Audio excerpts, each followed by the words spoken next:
Shalom. Ya, sangat senang pada saat ini kita dapat berbakti bersama-sama, walaupun kita tidak dapat bersama-sama dalam kebaktian. Tapi senang rasanya pada saat ini saya ingin menyampaikan firman Tuhan, sehingga dapat menguatkan kita pada saat ini. Ya, kita sudah mendengarkan bahwa virus corona ya semakin menyebar, sehingga kita tetap diperintahkan oleh pemerintah supaya kita dapat berbakti di rumah kita masing-masing. Dan alangkah baiknya kalau misalnya kita mendengarkan video ini pada saat ini, sehingga kita dapat mendekatkan diri kita kepada Tuhan. Kita dapat memahami baiknya Tuhan walaupun dalam keadaan atau kondisi yang susah untuk melakukan aktivitas, terutama susah untuk beribadah di gereja. Saudaraku, pada saat ini saya ingin menyampaikan firman Tuhan dengan judul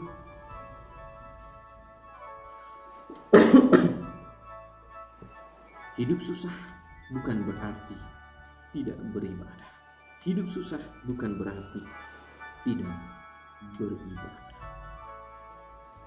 Sebelum kita akan mendengarkan firman Tuhan pada saat ini, saya ingin kita sama-sama berdoa untuk meminta kuasa Tuhan, sehingga kita dapat dipimpin dalam mendengarkan firman. Kita berdoa. Bapa Surga, terima kasih berkat-Mu kepada kami, sehingga pada saat ini ya Tuhan, kami siap untuk mendengarkan firman, sehingga kami dapat memahami bahwa walaupun hidup kami susah, walaupun hidup kami sulit, tetapi kami tetap beribadah kepada Tuhan. Kami serahkan kehidupan kami dalam nama Yesus Kristus adalah Tuhan juga Juru Selamat kami. Amin. Hidup susah bukan berarti tidak beribadah. Saudaraku, dalam nama Yesus Kristus, kalau misalnya kita berbicara tentang susah, nah, kalau misalnya Kamus Besar Bahasa Indonesia mengatakan bahwa susah itu adalah keadaan yang tidak senang, atau ini disebabkan oleh karena sukar atau sulit, berat dalam kehidupan. Atau susah ini bisa berarti juga sulit untuk merasakan aman. Susah juga bisa berarti adalah sukar karena memiliki masalah. Ya. Atau bisa juga sulit untuk mengatasi masalah itu. Tidak mudah menghadapi sebuah masalah.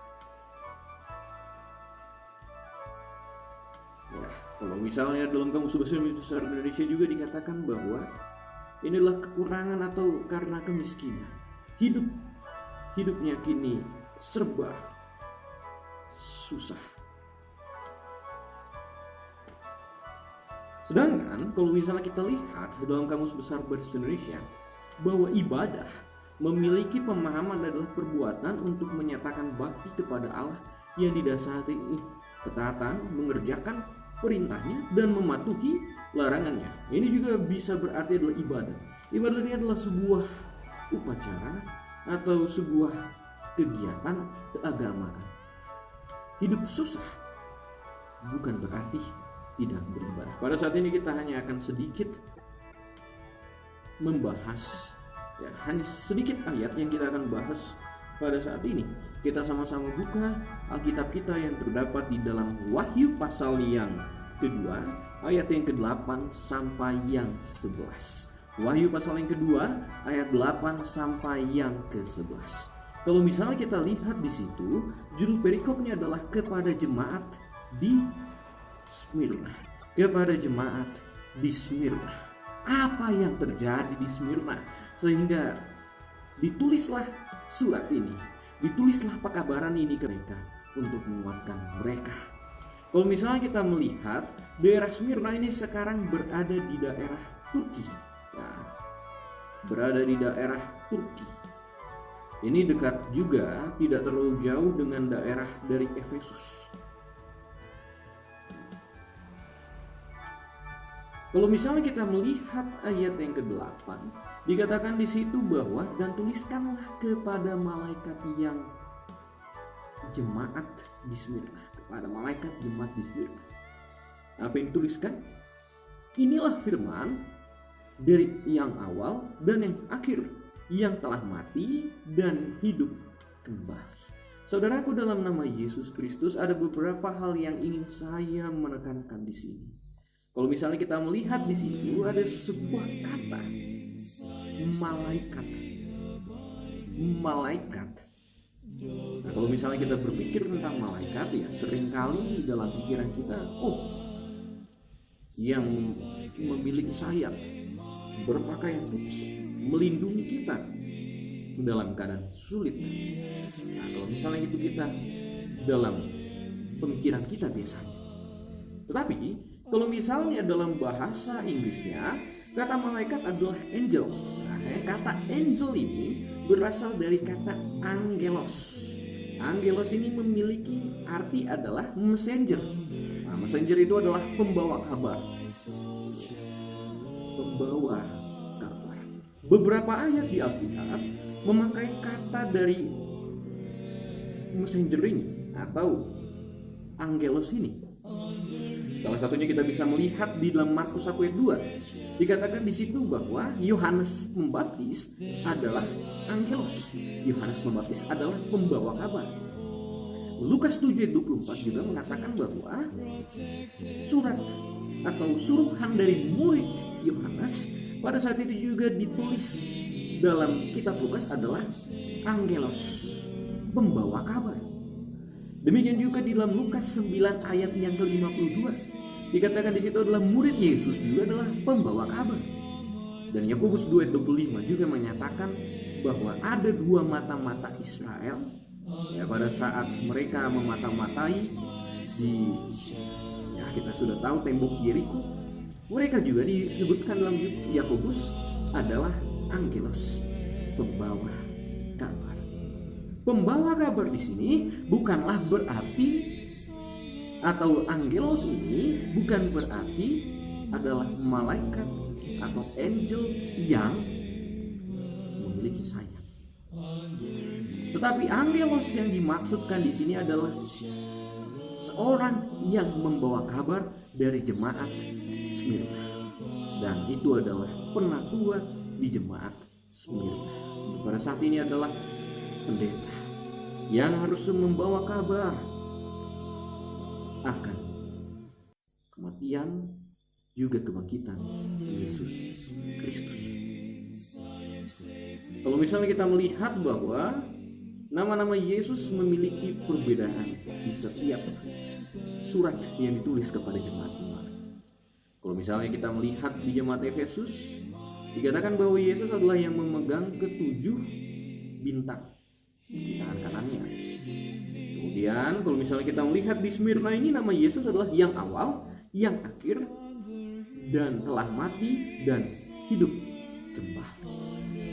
Biasanya kalau misalnya kita melihat nama Yesus dalam surat-surat yang ditulis ini akan memberitahukan pekabaran atau masalah yang terjadi di jemaat itu. Ini bersangkutan dengan masalah yang terjadi di setiap jemaat. Apa masalahnya? Kita baca di dalam Wahyu 2 ayat 9 dan 10 yang bagian A saja dulu. Dikatakan di situ bahwa aku tahu kesusahanmu. Yesus tahu kesusahan dari jemaat Smyrna, kemiskinanmu, namun engkau kaya, dan fitnah mereka yang menyebut dirinya orang Yahudi tetapi yang sebenarnya tidak demikian. Sebaliknya mereka adalah jemaah iblis. Selanjutnya ayat 10, tapi bagian pertama saja dulu. Jangan takut terhadap apa yang harus engkau derita. Sesungguhnya iblis akan melemparkan beberapa orang dari antaramu ke dalam penjara, supaya kamu dicobai dan kamu akan beroleh kesusahan selama 10 hari. Saudaraku, dalam nama Yesus Kristus, masalah jemaat Smyrna saya catat di sini ada 3 masalahnya. Yang pertama adalah bahwa ada fitnah dari orang Yahudi, atau mereka menyatakan adalah orang Yahudi, tetapi sebenarnya mereka adalah jemaat iblis. Jemaat iblis. Kita bisa melihat juga itu dalam Kisah pasal yang ke-13 ayat 45. Dan juga Kisah pasal 14 ayat 5. Yang kedua, masalah dari jemaat Smyrna adalah bahwa rumah ibadat orang Yahudi telah menjadi pusat para penuduh umat Tuhan. Nah, kalau misalnya di zaman daripada jemaat Smyrna ini, orang-orang Yahudi menuduh, ya, kalau misalnya kita sudah sendiri mengetahui bahwa orang Kristen dituduh dengan hal-hal yang tidak benar. Selanjutnya yang ketiga adalah bahwa ada penganiayaan yang mengerikan dari kerajaan Romawi oleh karena iman Kristen yang dimiliki. Saudaraku, dalam nama Yesus Kristus ada fitnah. Kemudian juga ada rumah ibadat dijadikan sebagai pusat untuk pemfitnah itu. Selanjutnya juga dikatakan bahwa penganiayaan. Saya akan membacakan di sini kutipan daripada Ellen G. White. Dikatakan di dalam Kemenangan Akhir halaman 30. Dituliskan seperti ini. Penganiayaan ini bermula pada zaman Kaisar Nero.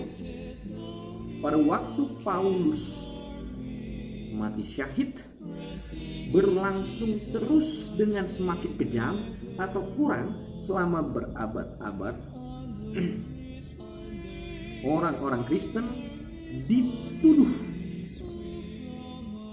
dengan tuduhan palsu, melakukan kejahatan yang mengerikan, dan dinyatakan sebagai penyebab bencana besar seperti bahaya kelaparan, wabah, dan gempa bumi.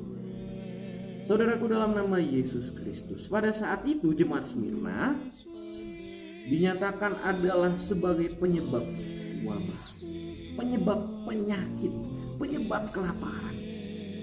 Dituduhnya adalah oleh orang Yahudi, sehingga pada saat itu mereka merasakan kesulitan, kesusahan. Kenapa susah? Karena mereka hidup dikejar-kejar. Saya akan membacakan lagi bagaimana kutipan daripada Ellen G. White. Dilanjutkan dalam halaman yang sama 30. Banyak yang dilemparkan kepada binatang buas atau dibakar hidup-hidup di amfiteater. Sebagian disalibkan, yang lain dibungkus dengan kulit binatang liar dan dilemparkan ke arena untuk dicabik-cabik oleh anjing-anjing ganas. Hiburan adalah alasan daripada mereka dihukum itu. Mereka untuk hiburan saja. Orang-orang dari Romawi menganggap itu adalah sebuah hiburan. Ada sebuah kisah, ya,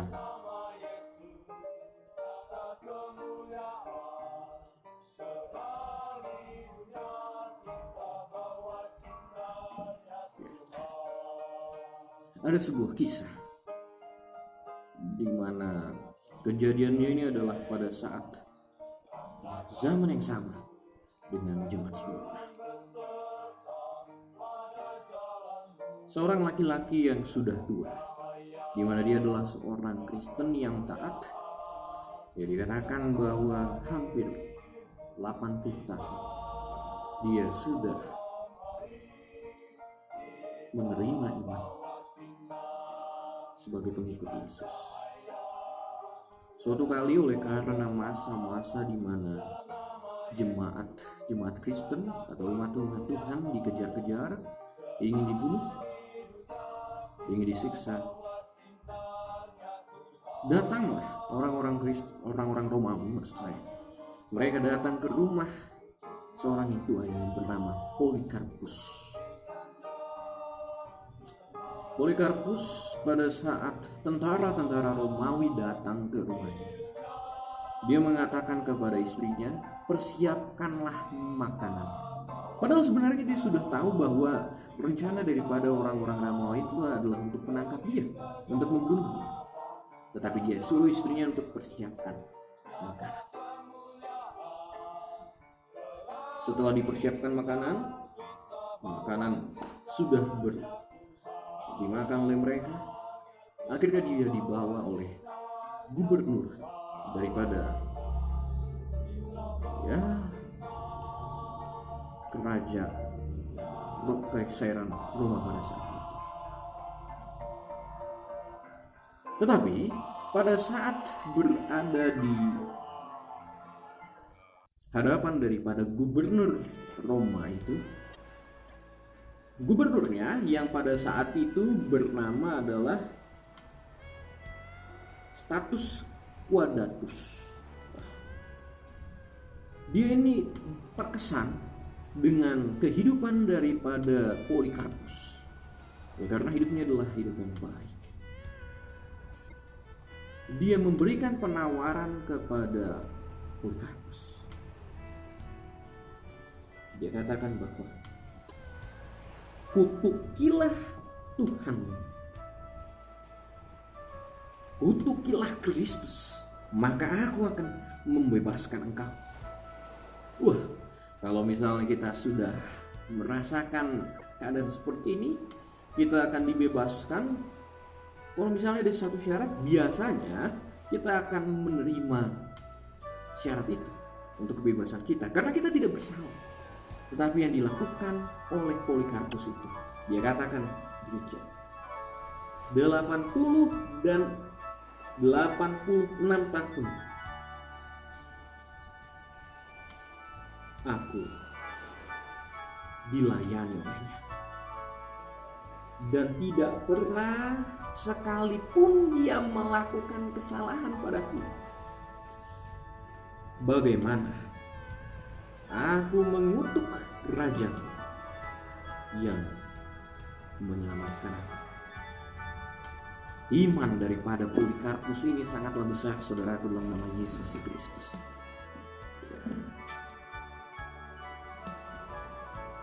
Dia hampir dibunuh. Pada waktu itu dia ingin dibunuh adalah dengan dipertontonkan kepada orang-orang, dengan dikejar-kejar oleh singa. Tetapi oleh karena waktunya tidak memungkinkan pada waktu itu, akhirnya dia pun dibakar hidup-hidup, sehingga dia mati. Keadaan yang sulit, keadaan yang susah, tetapi dia tetap memegangi Yesus sebagai rajanya, penyelamatnya, juru selamat daripada Polikarpus ini. Di dalam Wahyu pasal 2 ayat 10 yang bagian B dikatakan di situ bahwa hendaklah engkau setia sampai mati, dan aku akan mengaruniakan kepadamu mahkota kehidupan. Saudaraku, dalam nama Yesus Kristus, meskipun mengalami penganiayaan yang paling kejam, saksi-saksi Yesus ini tetap memelihara iman mereka tidak tercemar. Meskipun jauh dari segala kesenangan, ditutupi dari sinar matahari, dan tinggal di dalam gelap, di dalam tanah, mereka tidak mengeluh sedikit pun. Dengan kata-kata iman, ketabahan, dan pengharapan, mereka menguatkan satu sama lain untuk menanggung penderitaan dan kekurangan dan kesesakan. Kehilangan berkat-berkat duniawi mereka pada Kristus. Pencobaan dan penganiayaan hanyalah langkah-langkah yang membawa mereka semakin dekat kepada istirahat dan upah mereka. Kemenangan akhir, halaman yang ke-37. Kalau misalnya kita melihat, biasanya dalam setiap surat yang disampaikan kepada 7 jemaat dalam kitab Wahyu ini akan ada membahas, pertama adalah tentang Yesus Kristus, penjelasan tentang Yesus Kristus, nama Yesus Kristus. Kemudian akan ada juga membahas tentang pujian atau kelebihan daripada jemaat-jemaat ini. Ada juga celaan atau kekuatan atau nasihat. Panggilan nasihat kepada jemaat. Kemudian juga ada hukuman dan ada upah. Tetapi kalau misalnya kita perhatikan dengan teliti bahwa jemaat Smyrna tidak memiliki celaan, tidak memiliki kekurangan. Bukan hanya tidak memiliki kekurangan, mereka pun tidak memiliki hukuman. Wah, inilah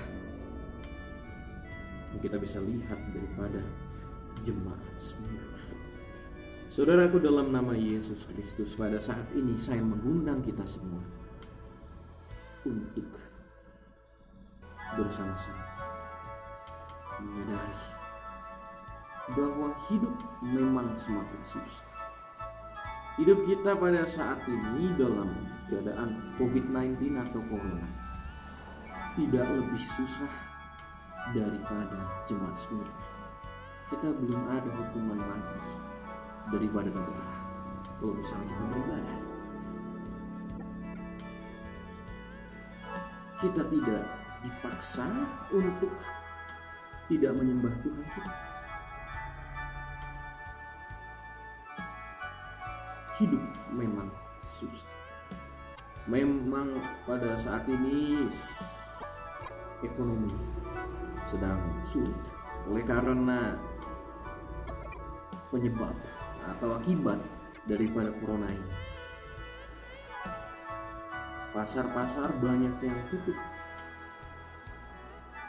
Kemudian kita juga merasakan bahwa kesulitan oleh karena tidak banyak orang yang datang. Tapi saya sampaikan kepada kita, walaupun hidup kita susah, walaupun hidup kita sulit, tapi kita harus tetap beribadah. Walaupun hidup kita merasa bahwa tidak ada jalan keluar, tapi Yesus menjanjikan bahwa Dia adalah kelegaan. Yesus adalah jalan dari setiap masalah kita. Sehingga kalau kita serahkan kehidupan kita melalui peribadatan kita yang selalu tekun, maka Yesus hidup susah bukan alasan tidak untuk beribadah. Kiranya Tuhan memberkati dan melindungi kita.